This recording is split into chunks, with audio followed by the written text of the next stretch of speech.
কড়াইতে পেঁয়াজ ভেজে নিচ্ছি। এর মধ্যে আমি লবণ দিয়ে নিলাম, একটু নেড়ে চেড়ে নিচ্ছি।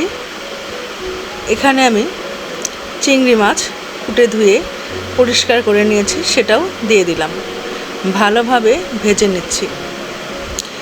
করলাগুলো আমি কুচি করে কেটে নিয়েছি। এটা আমি লবণ দিয়ে ভালোভাবে ধুয়ে পরিষ্কার করে নিয়েছি, দিয়ে দিচ্ছি। এখন এখানে আবার বাকি পেঁয়াজগুলো আমি দিয়ে নিলাম, দিয়ে দেব এর মধ্যে কাঁচামরিচ।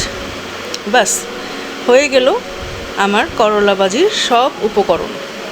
করলা ভাজি ঢেকে দিয়েছি। ও পাশের চুলায় আমি পটল ভেজে নিচ্ছি। আমার ছোটো মেয়ে সারা, ওর পটল ভাজা খেতে খুবই ভালো লাগে, ওর জন্য কয়েকটা পটল আমি ভেজে নিচ্ছি।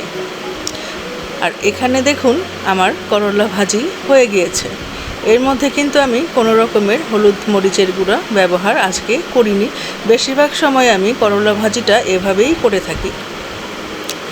যা হোক, চলুন আমরা মাছের ভুনা করি। এখানে পেঁয়াজ ভেজে নিয়েছি, হলুদ মরিচের গুঁড়ো দিয়ে নিচ্ছি, ভালোভাবে কষিয়ে নিয়েছি। সামান্য একটু জিরার গুঁড়ো দিয়ে নিয়েছি, টমেটো কেটে আমি দিয়ে দিয়েছি।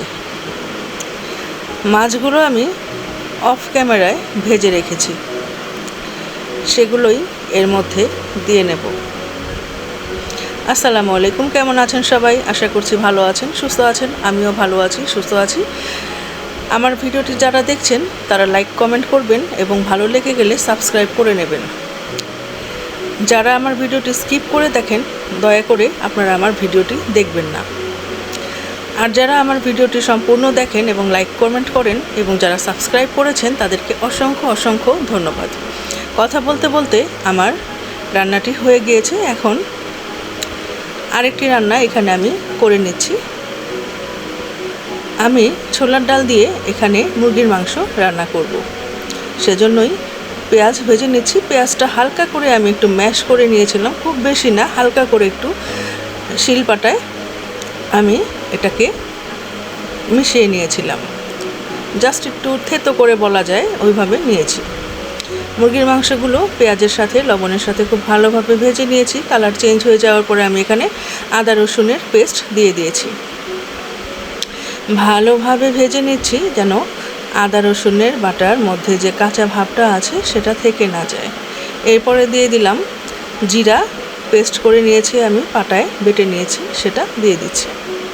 খুব ভালোভাবে এটাকে আমি আবার মিশিয়ে নেব। এখন দিয়ে দিলাম মরিচের গুঁড়া, হলুদের গুঁড়া।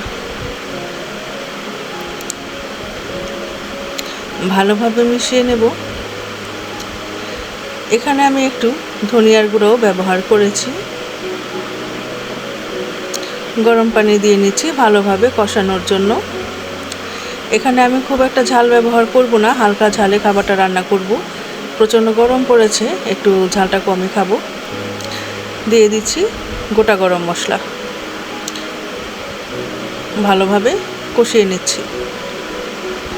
এখানে আমি ডালটা ভিজিয়ে রেখেছিলাম, প্রায় 12 ঘন্টার মতো ডালটা ভিজিয়ে রেখেছিলাম। সেই ডালটাই ভালো করে ধুয়ে নিয়েছি। এখানে যেহেতু ভিজিয়ে রেখেছিলাম সেহেতু এটা সেদ্ধ হতে খুব একটা সময় লাগবে না। আমি এর মধ্যে একটু গরম পানি দিয়ে নিয়েছি জাস্ট ডালটা সেদ্ধ হওয়ার জন্য।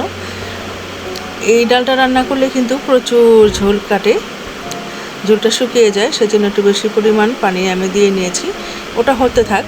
এখানে আমি মিষ্টি কুমড়া আর আলুটা ভেজে নিচ্ছি হলুদ দিয়ে আর লবণ দিয়ে।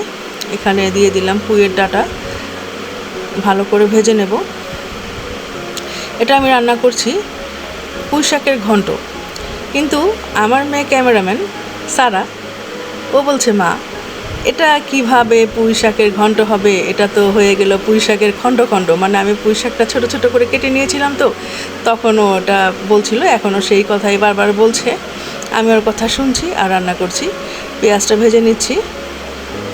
এখানে দেখুন আমার ছোলার ডালের মাংসটা রান্না হয়ে গিয়েছে প্রায়, আরেকটু হোক। তারপরে এর মধ্যে আমি একটু জিরার গুঁড়ো ব্যবহার করব, বাস আমার রান্নাটা হয়ে যাবে। তো চলুন সেখানে আবার পুঁই শাকের ঘন্ট কীভাবে রান্না করি সেটা আপনাদেরকে একটু শেয়ার করি। এখানে আদা বাটা, পেঁয়াজ, রসুনের বাটা আর ওই যে জিরা বেটে রেখেছিলাম সেটাও একটু দিয়ে নিলাম। দিয়ে দিচ্ছি একটু ধনিয়ার গুঁড়া, রাঁধুনির গুঁড়া, মরিচের গুঁড়া, হলুদের গুঁড়া, এই তো আর কি। হলুদ তো আগেই দেওয়া আছে, সেজন্য আমি আর নতুন করে আর হলুদের গুঁড়া দিচ্ছি না। এখানে একটু গরম পানির ব্যবহার করেছি ভালোভাবে কষিয়ে নেওয়ার জন্য। ভালোভাবে কষানো হয়ে গেলে আমি ভেজে রাখা মিষ্টি কুমড়া, আলু আর পুঁই শাকের ডাঁটাগুলো দিয়ে ভালো করে সেদ্ধ করে নেব, কষিয়ে নেব। দিয়ে দিচ্ছি গোটা গরম মশলা। এখানে গরম মশলা বলতে দারচিনি, এলাচ আর তেজপাতা ব্যবহার করেছি, বাকি অন্য কোনো কিছু দিইনি।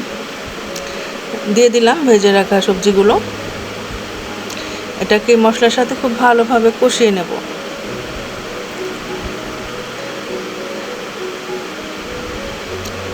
দেখুন এখানে আমি মুরগির মাংসের তরকারিতে একটু ভাজা জিরার গুঁড়া দিয়ে নিয়েছি, এটা হয়ে গিয়েছে।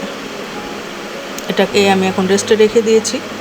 আর এই পাশে এটা আমি রান্না করে নিচ্ছি। এখানে দিয়ে দিলাম ওই যে খণ্ড খণ্ড করে রাখা পুঁই পাতা, সেগুলো। আমার মেয়ে এখন বলছে এটা বাতিলটা ছোট হয়ে গিয়েছে, এটা পাল্টে দাও। আমি বলছি হয়ে যাবে, সে কিছুতেই মানতে রাজি না। এখন সে দেখলো যে সত্যি সত্যি হয়ে গেল, ঘন্ট হয়ে গিয়েছে। এখন এটাকে আমি একটু বাগার দিয়ে নেব। বাগারের জন্য আমি এখানে রসুন থেতো করে নিয়েছি, কালো জিরা ব্যবহার করেছি আর 5 ফোড়ন ব্যবহার করেছি। ভালোভাবে ভাজা হয়ে গেলে এখানে আমি দিয়ে দিচ্ছি শুকনো মরিচ, দিয়ে দিলাম এটার বাগার।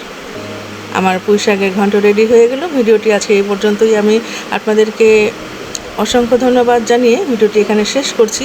আমার ভিডিওটি দেখার জন্য আপনাদেরকে অসংখ্য ধন্যবাদ। আবার বলছি খোদা হাফেজ।